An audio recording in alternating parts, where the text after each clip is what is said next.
बिस्मिल्लाहिर्रहमानिर्रहीम। Dear students, अस्सलाम वालेकुम। हम पढ़ रहे हैं C++ लैंग्वेज। आज का हमारा टॉपिक है एस्केप सीक्वेंसेस। एस्केप सीक्वेंसेस क्या होते हैं? Escape sequences are special characters used to control printing of string on the screen.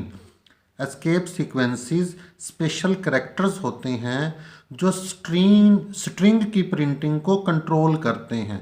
यानी अगर आप कोई आउटपुट प्रिंट करा रहे हैं, सी आउट की कमांड से किसी स्ट्रिंग को प्रिंट करवा रहे हैं, उस स्ट्रिंग को प्रिंट करवाने के लिए मुख्तलिफ अंदाज में एस्केप सीक्वेंस इस्तेमाल होते हैं।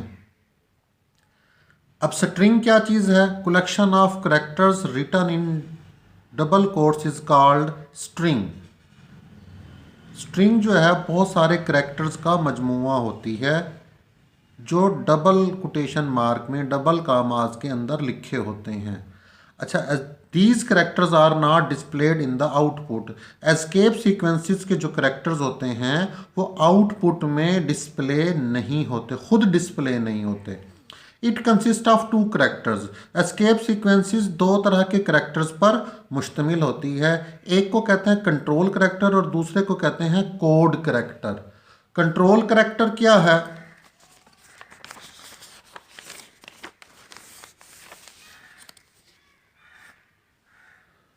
ये जैसे मैंने एक एस्केप सीक्वेंस लिखा है \n, ये न्यू लाइन के लिए इस्तेमाल होता है। अब इसमें ये बैकस्लैश क्या है? ये बैकस्लैश ये कहलाता है कंट्रोल कैरेक्टर या एस्केप कैरेक्टर। इस बैकस्लैश को कंट्रोल कैरेक्टर या एस्केप कैरेक्टर कहते हैं, जबकि ये जो n है ये कोड कैरेक्टर कहलाता है। इसी तरह डिफरेंट टाइप्स के हमारे पास एस्केप सीक्वेंस होते हैं। मिसाल के तौर पर एक एस्केप सीक्वेंस है \a। ये किस लिए इस्तेमाल होता है? It is used for alarm या बीप के लिए इस्तेमाल होता है। मिसाल के तौर पर मैं लिख देता हूं, अगर आप प्रोग्राम में लिख देते हैं सी आउट, अब यहां पर लिख देते हैं हेलो और यहां पर आप लिख देते हैं \a और यहां पर लिख देते हैं वर्ल्ड। अब देखें, याद रखना कि ये कहां पर यूज हुआ एस्केप सीक्वेंस।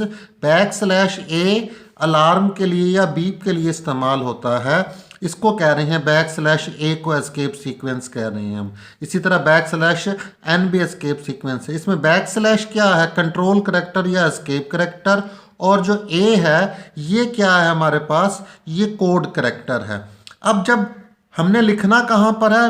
स्ट्रिंग में लिखना है। ये देखें, डबल कोटेशन मार्क के अंदर ये जो हेलो वर्ल्ड लिखा हुआ है इसे स्ट्रिंग कह रहे हैं। तो एस्केप सीक्वेंस कहाँ लिखे जाते हैं? स्ट्रिंग के अंदर लिखे जाते हैं, पहली बात।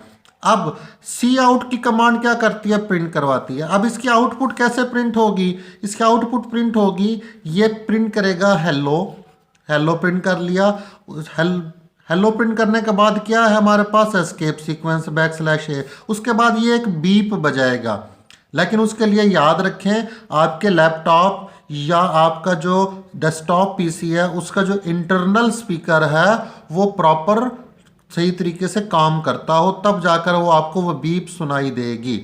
समटाइम्स ऐसा होता है कि जो हमारे इंटरनल स्पीकर होते हैं पीसी के या लैपटॉप के, वो प्रॉपर काम नहीं कर रहे होते तो वो बीप सुनाई नहीं देती। तो हेलो, उसके बाद बीप सुनाई देगी ऐसे टू, उसके बाद फिर क्या प्रिंट होगा? वर्ल्ड प्रिंट होगा बीप सुनाई देने के बाद। तो हेलो प्रिंट होगा, इससे एक बीप बजेगी और इससे क्या होगा? हमारे पास वर्ल्ड प्रिंट होगा। तो इस तरह लिखने से आउटपुट ऐसे आएगी। इसके बाद एक और एस्केप सीक्वेंस है \b।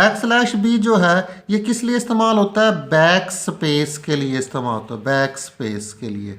मिसाल के तौर पर मैं लिख देता हूँ सी आउट, ये सी आउट लिखा, हमने लिख दिया हेलो और यहाँ पर लिखा \b और यहाँ पर लिख दिया वर्ल्ड। अब गौर से देखें कहाँ पर लिखा हमने \b को? स्ट्रिंग के अंदर, क्योंकि ये स्ट्रिंग की प्रिंटिंग को कंट्रोल करते हैं, या यूं कह लें कि एस्केप सीक्वेंस एक स्ट्रिंग को मुख्तलिफ अंदाज में प्रिंट करवाते हैं, मुख्तलिफ अंदाज में सी आउट की कमांड की मदद से।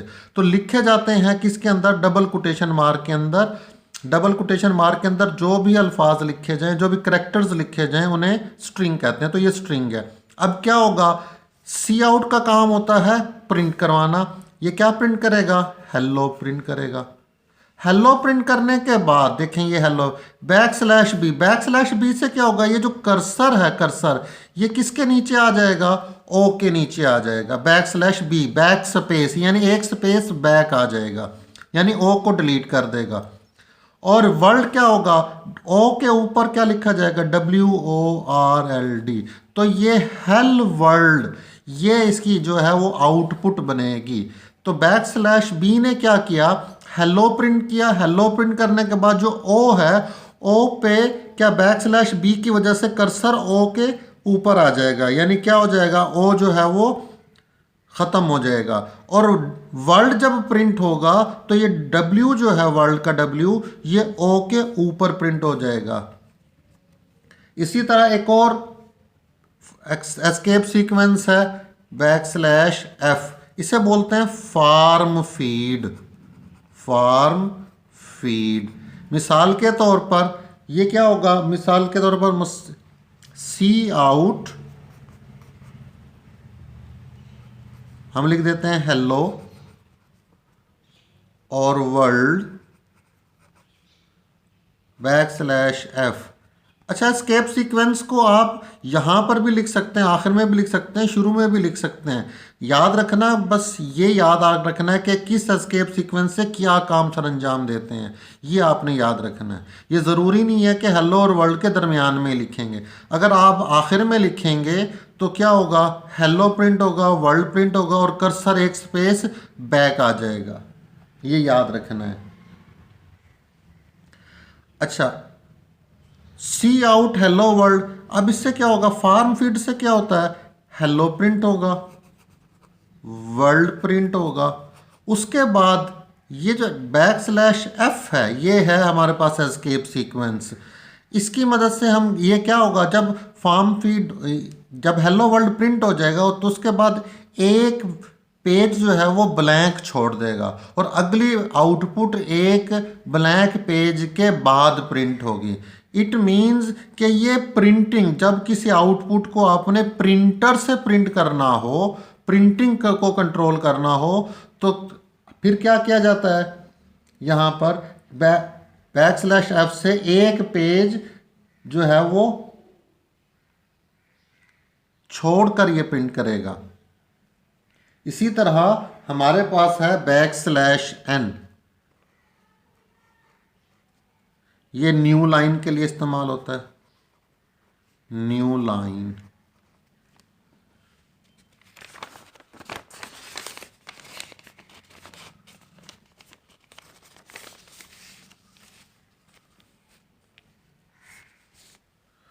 तो \N ये न्यू लाइन के लिए प्रिंट होता है।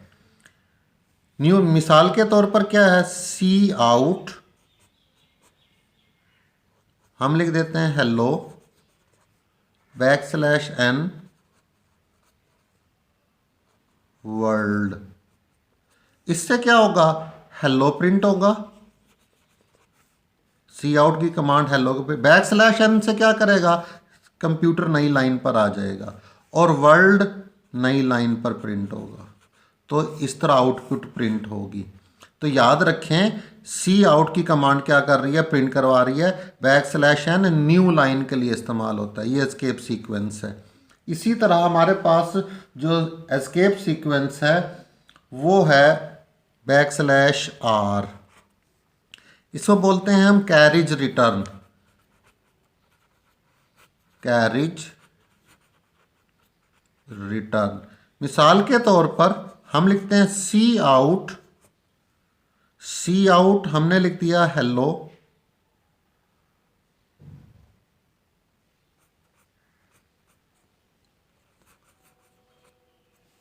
और \R और हमने लिख दिया world.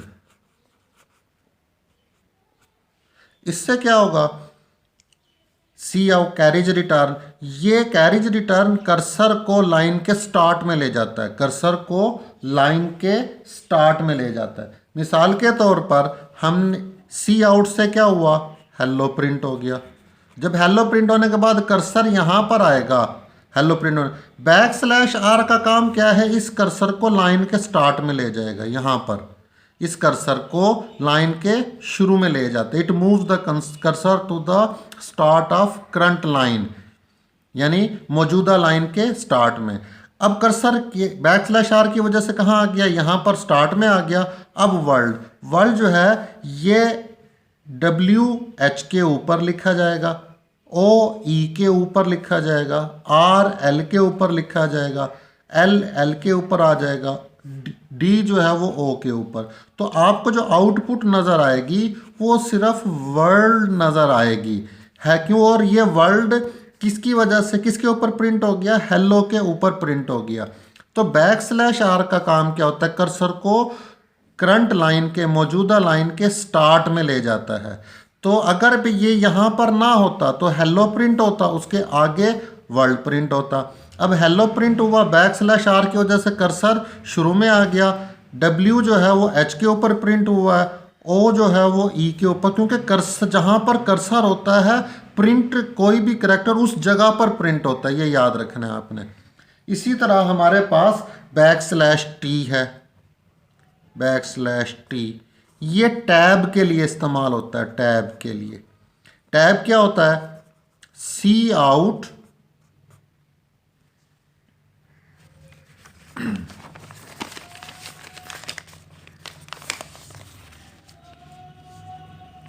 Back slash T tab के लिए, सी आउट हम लिख देते हैं हेलो, और बैक स्लैश टी वर्ल्ड।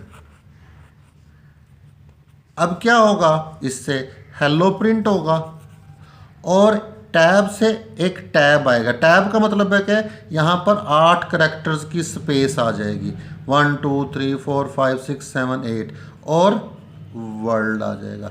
यानी हेलो और वर्ल्ड के दरमियान एक बहुत सारी स्पेस, बहुत सारी कितनी, ये टैब की एडजस्टमेंट की जा सकती है। 6 स्पेसिस भी हो सकती हैं, 8 स्पेसिस भी हो सकती हैं, नॉर्मली 8 स्पेसिस होती हैं। तो इसके अंदर हेलो और वर्ल्ड के दरमियान 6 स्पेसिस या 8 स्पेसिस का एक गैप आ जाएगा, किसकी वजह से, बैक स्लैश टी की वजह से। इसी तरह बैक स्लैश हमारे पास है सिंगल कामा, ये अगर आपने सिंगल कामा लगाना हो, मिसाल के तौर पर सी आउट हमने लिखा हेलो,